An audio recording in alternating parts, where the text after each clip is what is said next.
Ikaze rero yambu kuba dukurikiye muri hirya no hino mu gihugu cy'u Rwanda mu ntara zitandukanye, mu turere dutandukanye tugize igihugu cyacu, abari hanze se mu bihugu bidukikije, mwese nayikuye rwose mbahaye ikaze mu kiganiro cy'amateka y'u Rwanda kuri Lucky TV channel.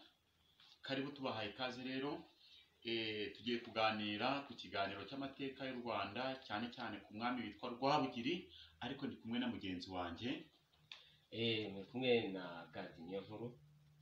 Gadi niyo nkuru rero tuguhaye ikaze, karibu muri iki kiganiro. Ni nawe uri buza kudufasha cyane muri iki kiganiro tugiye kugirana, aho tugiye kwibanda cyane cyane ku mwami Rwabugiri.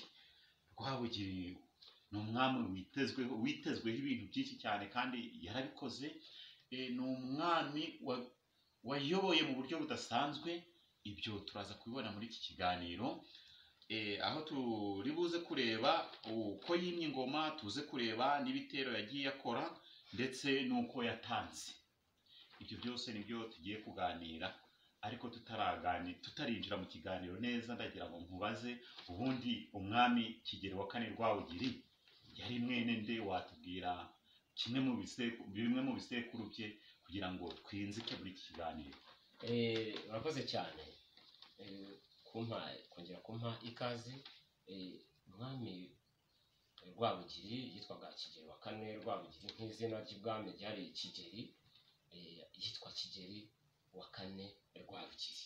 Ariko Rwabugiri turaza no kureba ahantu ryavuye, kuko Rwabugiri mbere siko yitwaga, ntabwo ariko yavutse yitwa. Ibyo turaza kubireba. Rwabugiri rero ni mwene Rwogera rwa Gahindiro. Ibyo nibyo bisekuru bye, keretse niba wenda twakomeza tukareba tuti Gahindiro yari mwene nde gutya na gutya, ariko ntacyo tuzareba itonde ry'abami uko ryari rimeze. Ngira ngo nacyo kizaba ari ikindi kiganiro. Murakoze cyane rero. Tumaze kumva igisekuru cye cyangwa se se mubyara, kandi nawe yari umwami. Ni ukuvuga ngo mu gihe cy'abami umubyeyi cyangwa se umwami yaragaga umwana we cyangwa se umuhungu we cyangwa se abazamukomokaho. Muri iki kiganiro cyacu rero tugiye gutangira tureba uburyo Kigeli IV Rwabugiri yaje kwima ingoma. Amateka atubwira ko ashobora no kuba ari umwe mu bami bimye ingoma akiri mutoya. Ibyo bintu ni ukuri? Ni ukuri.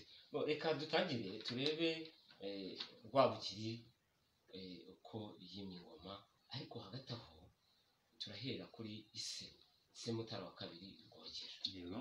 Rwogera ingoma ye yarasimbuye Yuhi Gahindiro.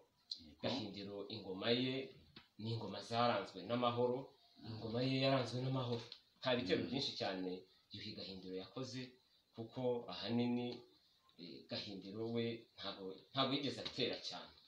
Ibyo yarashishikajwe n'icyatunga abaturage, kubera n'ibintu by'inzara zimaze iminsi zarabaye. Ngira ngo urabizi ko ari naho havuye insigamigani kwa Yuhi Gahindiro ivuga akimuhanda akaza imvura ihise. Gahindiro ntabwo yigeze ajya mu bintu byo kurwana cyane. Ubwo Gahindiro wikwe ko ari we se wa Mutara wa kabiri Rwogera. Rwogera kandi akaba se wa Rwabugiri. Mu mpera z'ingoma ya Rwogera, ubwo nahagana muri 1840 na kangahe na bishyira na 50, kuko niho twavuga ngo Rwabugiri icyo gihe yendaga kwima ingoma.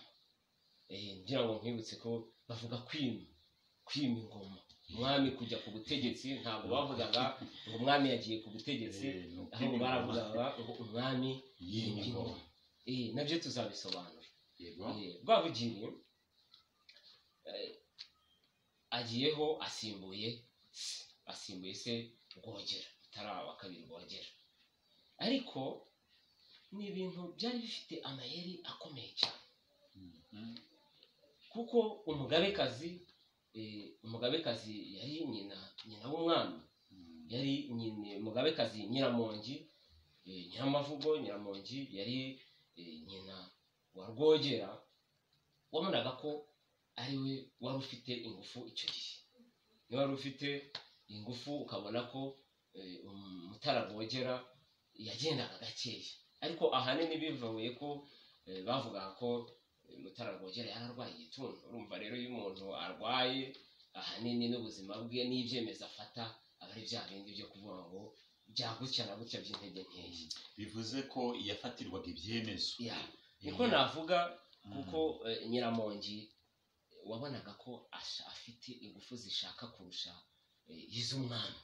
Umugabekazi yari akomeye, umugabekazi yabaga akomeye, yabaga afite umutwe w'ingabo, yabaga afite ibiki, kuko ahanini hari n'igihe iyo umwami yatangaga umwami uzamusimbura akiri umwana, umugabekazi niwe wabaga ayoboye igihugu, yabaga afite umutwe w'ingabo ayoboye zikomeye kandi. Bishatse kuvuga ko nk'uko twabonye ko hari n'abami bimaga bafite imyaka 2, 3 cyangwa se 4, icyo gihe ubuyobozi bwabaga cyangwa se ubutegetsi bwasigaraga mu maboko y'umugabekazi. Komeza. Turaza kubibona rero ubwo ku ngoma ya Mutara wa kabiri Rwogera, nyiramongi niwe wabonaga ko afite ingufu icyo gihe, yari umwega, yavukaga mu bwoko bw'abega, noneho Rwogera akagenza gakeya, ariko Rwogera urumva yari afite abagore benshi, abantu b'icyo gihe bararonguraga, bakarongora abagore benshi, yabaga ashobora kubarirwa mu bagore 10 kandi agakomeza kurongora, aho yageraga hose yakwishimira umugore yaramutwaraga akamurongora. Irage rero ry'icyo gihe yavugaga ko umwami uzima ingoma uzasimbura Rwogera yagombaga kuba aturuka mu bwoko bw'abakono. Abatwumve mwumve ko uwagombaga gusimbura umwami yagombaga kuva mu bwoko bw'abakono. Kandi twibuke ko umugabekazi nyiramongi yari umwega, urumva ntiyashoboraga, icyo yifuzaga ko umuhungu we Rwogera nawe yarongora abakobwa b'abega kugira ngo nabo abe ariho hazakomokamo n'ubundi aba umwami. Ariko icyo atarazi ni uko irage ryateganyaga ko umwami uzima ingoma asimbuye Rwogera azaba akomoka ku mugabekazi w'umukonokazi. Urakoze cyane. Utaragera aho ngaho wari uvuze ngo irage ryateganyaga. Iki kiganiro cyacu kizarebwa n'urubyiruko cyane, ndetse n'abantu batazi amateka cyane y'u Rwanda. Ndagira ngo utubwire irage ubundi ryagenwaga na bande? Se ni umwami wavugaga ngo nzasimburwa, nzaraga ingoma runaka? Iryo rage ryagenwaga na bande? Irage wenda tunarisobanuye, urumva harimo kuraga rero ni nko gusimbura, cyangwa se ugafata. Kera washoboraga kuvuga ngo kanaka iyo unkomokaho murazibi muhaye ibi, aba ari we nimara gupfa niwe uzaba bizitirirwa, bizaba ari ibye. Icyo gihe rero irage akenshi ryabaga rizwi n'umwami nyirizina n'abiru. Abiru nibo bamenyaga irage n'umwami. Umugabekazi ntabwo yashoboraga kuba yamenya irage, baranarimuhisha bakarimuhisha, kubera ko urumva we yashoboraga gukora bigendanye n'ibyiyumviro bye. Nibyo rero byabaye kuri nyiramongi we yumvaga ko Rwogera agomba gushaka abagore baturuka mu bega. Uri kumva? Noneho nyiramongi urumva ntabwo Rwogera ntiyashoboraga kurongora undi umugore uturuka mu bakono, nubwo yari azi ko umugabekazi azaturuka ngo azaba ari umukonokazi, ariko ntiyari yisanzuye kuri za ntege nkeya ze ziwe, kuko yari arwaye igituntu. Urumva ibyo yakoraga yaratinyaga umugabekazi. Tuzanabibona igihe umugabekazi yaje gupfa ku ngoma ya Rwabugiri. Ku ngoma ya Rwabugiri hapfuye abagabekazi 3 bose. Tuzabigeraho bibone. Nyiramongi rero ntabwo yifuzaga ntawe yifuzaga ko Rwogera umuhungu we yarongora undi mugore udaturuka mu bega, kuko yifuzaga ko umugabekazi bwaguma kuba mu bwoko bwe nyine nawe urabyumva. Ariko abiru nk'uko nabikubwiye, abiru bo bari babizi, n'umwami yari abizi ko uzamusimbura azaba akomoka mu bwoko bw'abakora. Icyabaye rero ni iki? Abiru bo bashatse inzira nyinshi cyane, bakora amayeri menshi cyane y'aho bazanyuza bashakira umugore Rwogera uturuka mu bakora. Rwogera icyo nakubwiye, yari afite murumuna witwaga Nkoronko. Nkoronko yari murumuna wa Rwogera, nawe kandi yari ameze nk'umwami icyo gihe, kuko urumva nawe yavukaga ku mwami. Nkoronko yavukaga ku mwami, yari murumuna wa Rwogera, bose yari Nkoronko wa Gahindiro. Nawe icyo gihe yaba ibikomangoma byabaga ari abatwari b'ingabo bakomeye, bafite imitwe y'ingabo bayobora ikomeye. Noneho igihe kiragera, abiru kuri ya mayeri yabo, icyo bakoze, bateguye ubukwe, barambagiza. Kera barakurambagirizaga, barambagiza umugore w'umukono kazi, bamurambagiriza umugore witwaga Murorunkwere. Baramumurambagiriza ubukwe, bategura ubukwe. Noneho ariko bo bakaba babizi neza ko babiziranyeho n'umwami Rwogera ko uwo mugore urambagizwa n'ubundi atari buze kurongorwa na Nkoronko. Urumva nyine icyo bashakaga cyari uko umugore aza kuba ari uwa Rwogera, ariko ku mayeri menshi, kugira ngo umugabekazi Nyiramongi atarabukwa. Urumva Nkoronko ntiyari umwami, yashoboraga kurongora abagore ashaka, abagore baba 20 baba iki, ntabwo yari ategetswe kuvuga ngo arongoye ngo mu bakonokazi, arongoye mu beza, yarongoraga abo ashaka. Igihe rero cy'ubukwe kiragera, imisango y'ubukwe, urumva icyo gihe babukoreraga, ubukwe bwaberaga mu rugo rw'umuntu ugiye kurongora.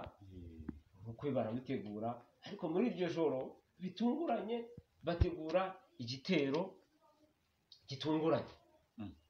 Baravuga bati abanyandurwa baduteye, abantu byacitse. Ubu kandi kumva ngo igihugu kiratewe, abantu bahitaga, ingabo zahitaga zitegura, zikajya mu migwi zose, zikagenda, abangaba bazo, abatware bagahagurukana nazo. Nkoronko rero ntiyari gusigara, nubwo yari umwana w'umwami, yari murumuna w'umwami, ntabwo yagombaga gusigara kuko yari afite n'ingabo ayoboye, nawe aterurana nazo, jugu baragiye. Umwami ntiyagombaga gutabara, umwami niwe wasigaye. Nuko umwami bamaze gutsimbura, umwami arongora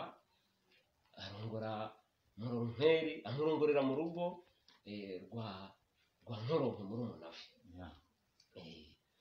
Icyo gihe rero bashoboraga kujya ku itabaro, bakaba banamarayo n'umwaka.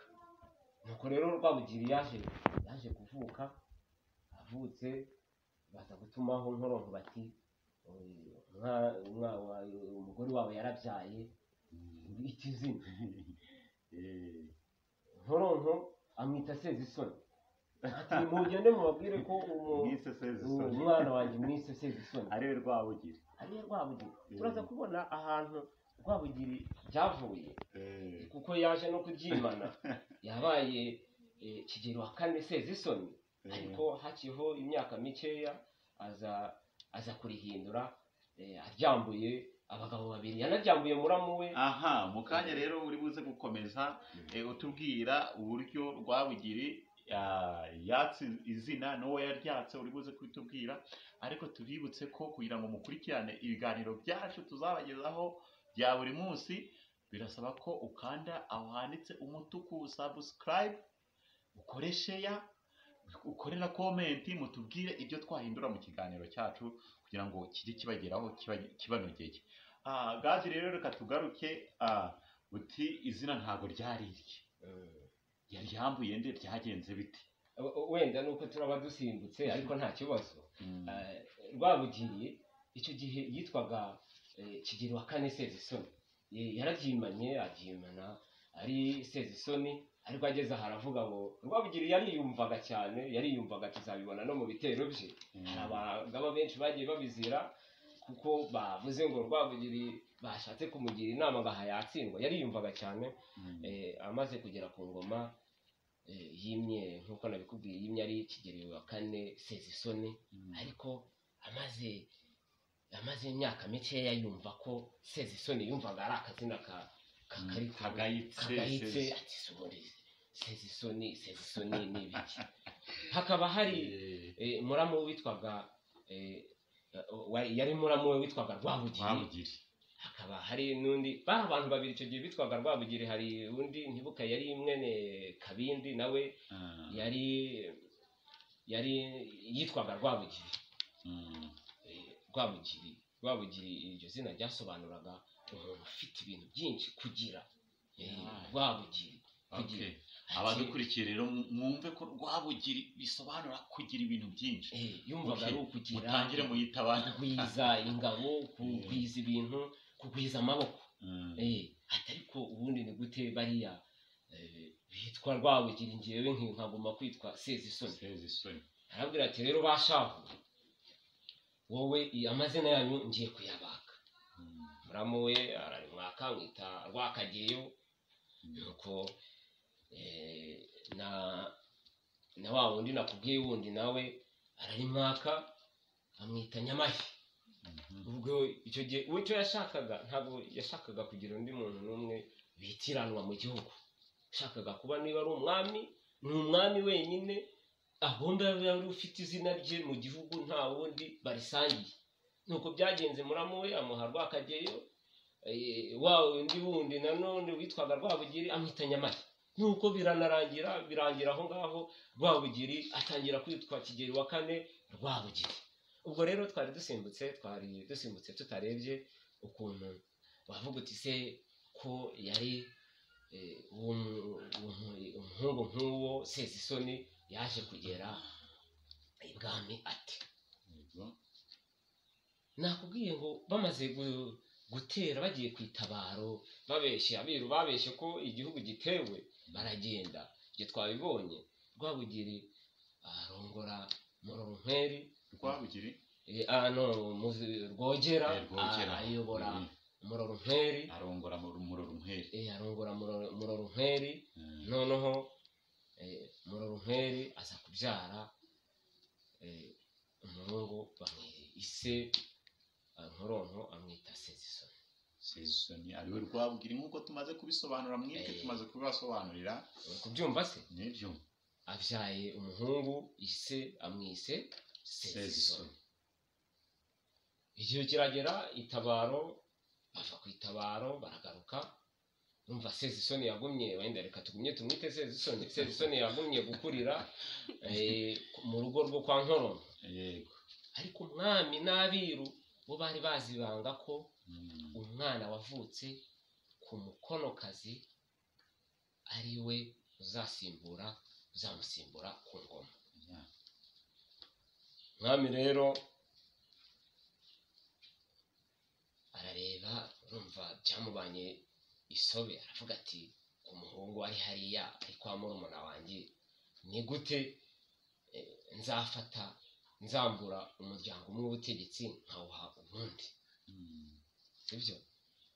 Icyo yakoze, aza kugeraho mu mayeri menshi, abwira murumuna we Nkoronko ati, ariko ko hari umwana wanjye ukunda bita